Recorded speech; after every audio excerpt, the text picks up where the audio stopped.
na po. At makakasama na natin ang ating butihing alkalde ng ating mahal na lungsod, ang tunay na nagmamahal sa ating mga Manileño, at ang nagbibigay ng taos-pusong tulong at umaapaw na siksik-sikdi ang ating minamahal na ama ng lungsod, ang kagalang-galang na alkalde ng lungsod ng Maynila, Honorable Mayor Francisco Yorme Isko Moreno Gumacoso! Kasama ang ating Manila Vice Mayor Manila Vice Angela May G. Atienza.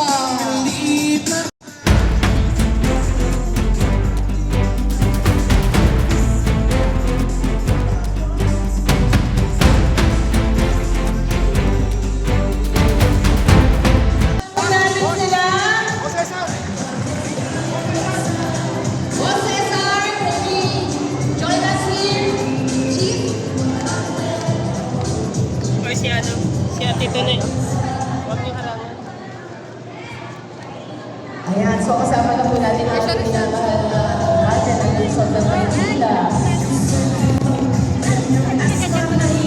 Una po tayo para magsimula po ang ating programa. Huwag niyo pong kalimutan ang inyong mga name tag. Ganyan muna ay para. May we request ang ating mga focal person po ng ating capital assistance program. Advance to be recognized po tayo dito sa harap sa ating kabisito. Mamaya yan. Pagkatapos pag-video. Para po mas maayos ang pagsisimula ng ating programa.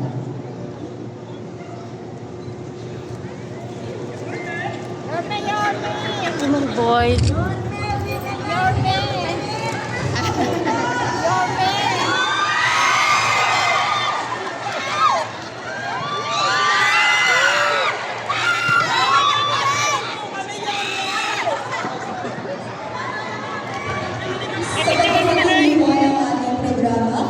Magbibigay ng mensahe ng suporta, ating pong palakpakan ang ating pangalawang punong lungsod, Manila Vice Mayor Angela Ley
lungsod ng Maynila, Yorme Isko Moreno Tumugoso.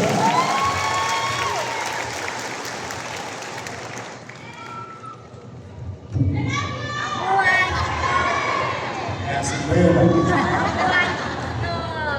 Hi! Hello! Good morning! Hindi na, hindi na ako galit. Una ay maraming salamat sa Diyos. Huwag kayong lahat. Huwag tayong lahat. Katulad ng isang kasabihan, habang may buhay, may Pag-asa! habang may buhay, may hindi nga. Habang buhay, may pag-asa. Lalo pa, bagay nating nagpapasalamat sa Diyos. Bagaman tayo ay nasa krisis, hindi pa tayo ligtas, dahil hindi pa sila payapa sa Middle East. Tapos, marami pa tayong pagsubok financially bilang syudad. Maraming salamat sa Diyos dahil katulad ninyo bilang isang ina, bilang isang ama, ang pamahalang lungsod ng Maynila bilang isang magulang, nakakaraos, nakakahanap at patuloy na umahanap ng pamamaraan paano itawid ang kanyang mga anak. Kaya sa bawat isa sa inyo ngayon na tatanggap ng tulong upang maitaguyod ninyo o mapatupad ninyo ang inyong angking galing, skills, inaral, natutunan, mga bagay na alam niyo nang at ginagawa niyo na rin, madagdagan ng pamahalang lungsod ng Maynila. Yan ang layunin ng programa nito sa gitna ng krisis. Sa ating mga nagtapos sa ginagawa ng MDSW, every other month, meron tayong mga graduates under the skills program. Bagay na gusto kong ibigay yung kredito sa ating MDSW family. Palakpakan natin sila.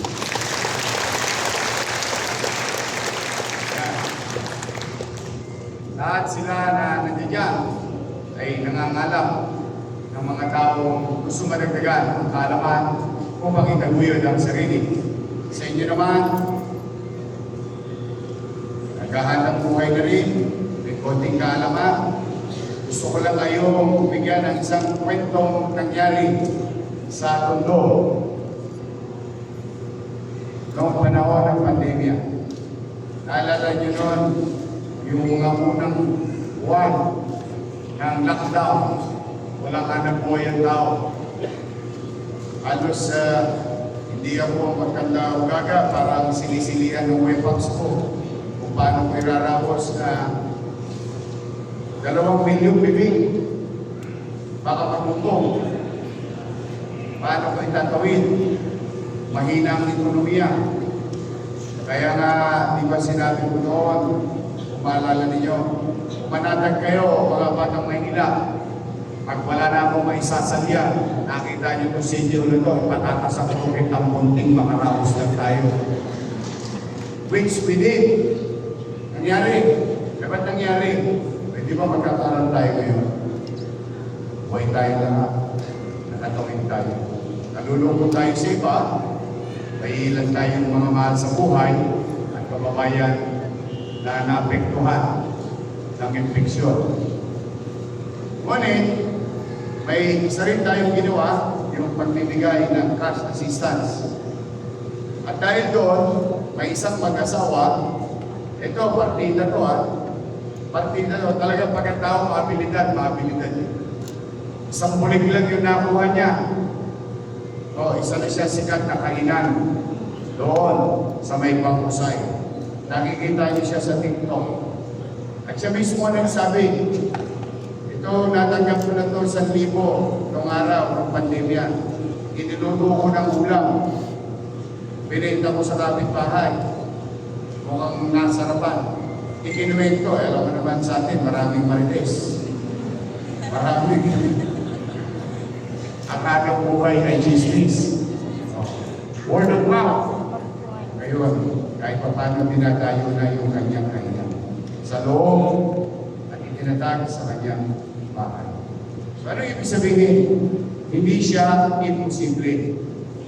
Mas malabo pa ngayon dahil yung iba natin mga graduates, hindi lang cash. Makukuha nyo, may gamit pa kayo makukuha. Nakita ko na panluto ng kwek-kwek. Sabi ko kay Chief Cesar Chapo sa tukod ng kakoy, panluto yan. Ako, nung nakita naman ni Vice Mayor, yung Judex. Kaya pwede na ba akong patiran? Kaya kayo mga babae, basta pagpapaganda. But they is another approach of their city government na maibsan yung hirap, mabawasan yung sinusuong ng tao. At kung meron man siyang naumpisahan na, aariya mo pa ng papalang puso. Yun ang tema ng programang ito. Kaya sa inyo ng mga tatanggap, masaya ako para sa inyo. Kaya good luck. Galingan ninyo. Sinong team payaman? Taas ang kamay. Ayaw nyo yumaman. Team payaman, taas kamay. Dapat positive ang mindset. Dapat. Ulitin ko tanong. Sino ang gustong yumaman? Why not? Ano? Nung tinanong ko ba kayo, nagbayad kayo sa akin? Wala ko. Libre. Walang gastos. Then dapat ganyan ang mindset niyo. Haba. Good mindset. Magkagawin ko to. Iingatan ko itong pagkakataong ibinigay sa akin. Papalad ako sa dami namin, isa ako sa napili. Kaya papahalagaan ko to. Pagyayabungin, iingatan, palalaking. Dapat lagi tayong positive. Kung ngayon naman, meron lang akong konting idadagdag. Alam ko, meron kayong gastusin. Araw-araw. Tama mali? Hindi libre mabuhay. Tama mali? Kahit sa ilalim ng tulay, may gastos. Tama mali? Kahit sa gilid ng kalsada, may gastos. Tama mali? Habang nabubuhay ka, may gastos. Tama naman. Sabihin, kahit ano mangyari, pagdating ng alas 12 ng tanghali, hahapdi yan dyan. Pagdating ng alas 7 ng galing, hindi naman kayo napupusap sa drama. Hahapdi yan dyan. Tapos, bibisitahin pa kayo ni Judith. Kaya si Judith, kilala ko si Judith, Vice Mayor. Judith na.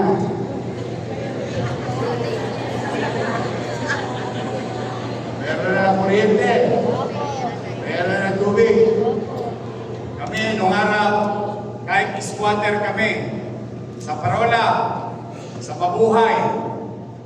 Meron ba taga-tundo rito? Parola. Mabuhay Street sa Arten. Sikat na Arten. Doon kami nakatusok. Bago yung naging highway. Kahit mahirap kami mayaman. Dahil si Judith hindi namin kilala. Stockholder kami ng Meralco.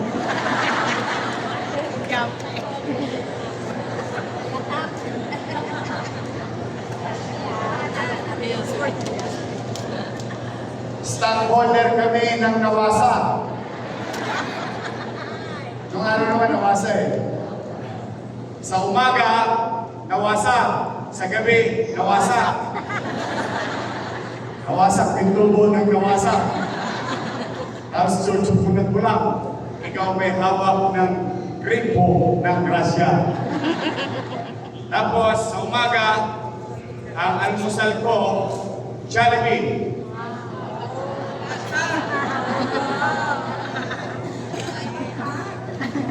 Jollibee. Yum Burger. Tanghalian, Chicken Joy.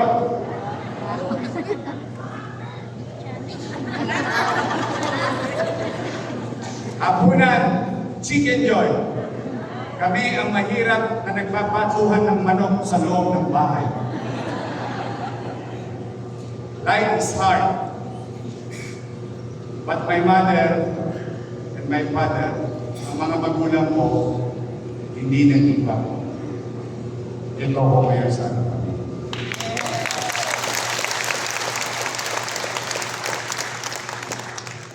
Kaya, noong mayroon ng buhay, habang buhay may I want that message given to us ng ating mga ninuno. Sinabi niya ng mga lolo-lola natin, nanay-tatay natin. Gusto ko isa puso ninyo. At hindi lang ninyo isa sa puso at isipan, dapat niyo isagawa. Ngayon, ano yung payo mo? Diba may gastusin araw-araw, may gastusin katapusan. Lahat na lang may gastusin. Ngayon, meron pang ML. Ano ba, marami pa mga extra gastusin.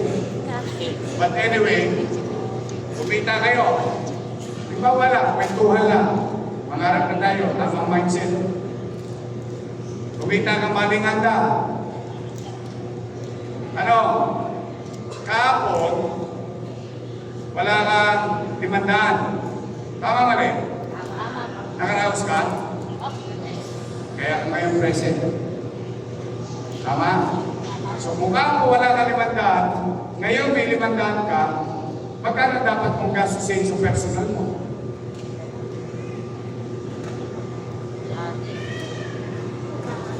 Limandaan. Eh, ganun rin bukas. Wala ka na ulit 500. So, nakukuha niyo yung punto ko. Kung nakapamuhay ka ng piso kahapon at ngayon ay may 5 piso ka, dapat ang gastusin mo ngayon, piso rin. Nakukuha niyo yung punto ko. Hindi yung pagka may extra, biglang nagiging makulay ang buhay ninyo. Makulay ang panlap. Wow! Dati cherry mobile. Baka pwede ng iPhone. Eh yung iPhone, mas mahal pa sa bahay mo. Okay, kasi bahay namin nung araw, 20 lang. Alam mo naman nung araw, maraming pakanting lote. Yung nanay ko, maraming real estate. Pagkakakita ng lote, nagtatanim ng talbos ng kamote. Totoo ito sa atin. Tanim-tanim muna ang talbos kamote. Tutubo, maya-maya, siyempre kailangan bantayan. Maglalagay ng upuan. Yung upuan, lalaparan.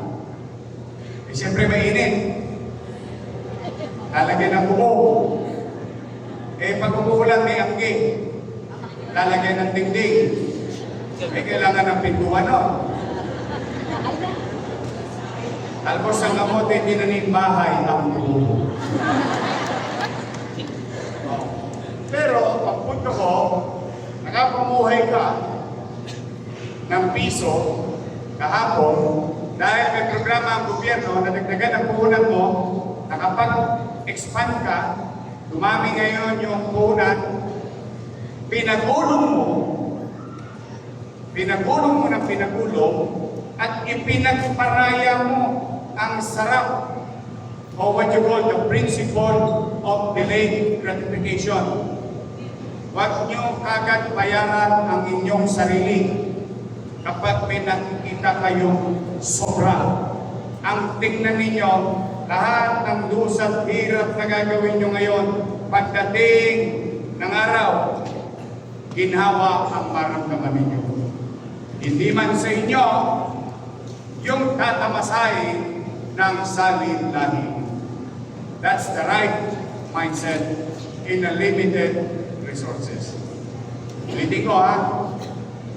The principle of delayed gratification. Naunawaan nyo? Naunawaan nyo yun? Naintindihan nyo yung English? Okay, mag-alala, hindi kayo nag-iisa. Mag-isado mo lang. Ibig sabihin, ipinagpaparaya mo ang sarili mo sa bagay na nakamit mo more than o masigit pa kahapon at isinusubi mo at nag-iisip ka pa ng mga bagay kung paano mo mapalalago, mapalalaki, madodoble. Naalala niyo ang yelo sa bundok? Naalala niyo yung bata tayo? Yung yelo sa bundok, magsisimula, napakaliit. Pag gumulong pababa, malaki na. Ayun yung snowball effect. Sinishare ko sa inyo yan kasi ayaw ko lang matutunan ninyo ay inspirasyon. Gusto kong matutunan nyo talaga ngayong araw na ito at sa lahat ng mga taga-Maynila na naghahanap buhay, bahagi man ng programa to hindi is to practice the principle of delayed gratification. Huwag mong ipagpauna sa sarili mo dala ng mayroon kang sobra sa ngayong araw na ito. Yun ay patuloy mong isubi, itabi, at hanggat maaari ibalik mo sa negosyo kung saan lalapan, lalaki, tataas, at mas marami ka pang merkadong mahagip. So I hope you understand the message. Kasi hindi araw-araw Pasko. Ang dami nyo. Sino ang may sakit? Taas ang kamay. Kita ninyo? Ito, di ba? Tanong, mura ba magkasakit? Mahal. Tanong, mahulaan ka ba kung meron ka magkakasakit? Then save for the rainy days. Yan naman yung napakinggan natin sa ating mga. But today, ayaw ko ng pangkakahabay. Gusto ko lang isang araw, katulad ng isang kwento ng karinderya sa Tondo. Sa maliit na bagay, napalago niya. Sa kasagsagan ng digmaan natin laban sa ating kalusugan noong panahon ng pandemya. So, tanong, pwede kaya? Posible kaya? Ang sagot, opo. Hindi siya imposible. Lahat ng gawa ng tao ay posible. Ang hindi kaya ng tao ay kaya ng hindi kaya ng tao ay kaya ng Diyos. Exactly. We do our best and let God do the rest. Tama? Sa mga lolo-lola mo, mga senior citizen, taas ang mga paborito.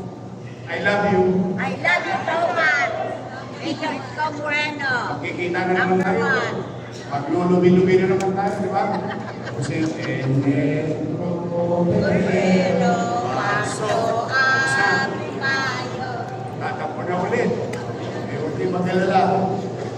Pamasko. Kinarapos ko ng kinarapos. Hindi ako titigil. Ngayon naman, kung meron kayong anak sa daycare, meron kayong anak, palalawakin ko na kasi yung programa to. Kinder, or apo, o grade 1. Itong pasukan na to, naalala nyo yung Yormel sa daycare? 20,000 plus. O gagawin na natin 60,000 na mga bata.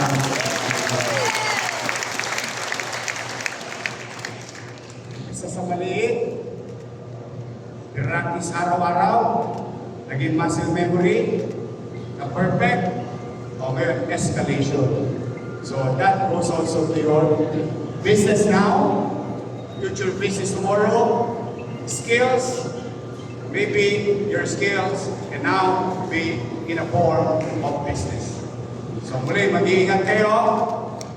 Basta pagkatatandaan ninyo, mahal na mahal ko kayo.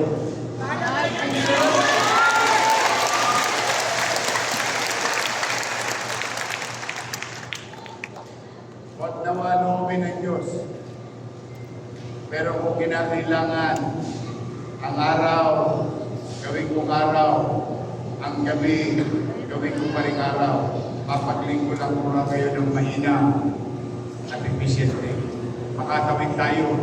Hindi nyo man tamasahin ang ginhawa ng kinabukasan na ginagawa ng lungsod ng Maynila pagdating ng araw dahil magpapantay na ang mga panin nyo.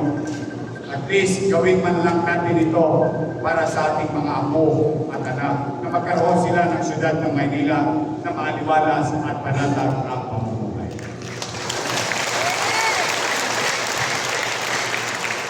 At pumuli ako, hindi perfectong gobyerno ang may bibigay ko sa inyo.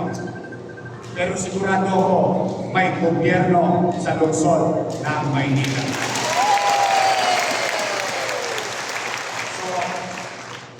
Last, I wish, ito wish ko na kay Jesus, sana magtagumpay niya.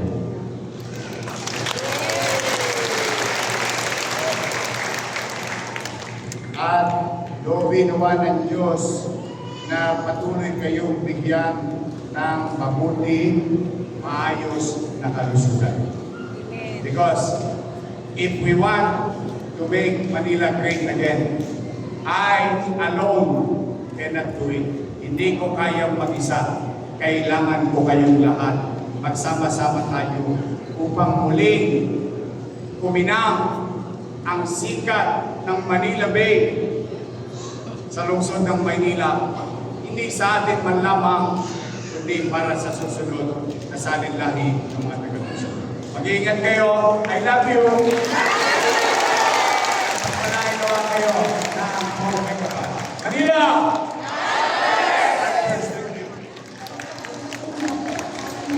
Thank you.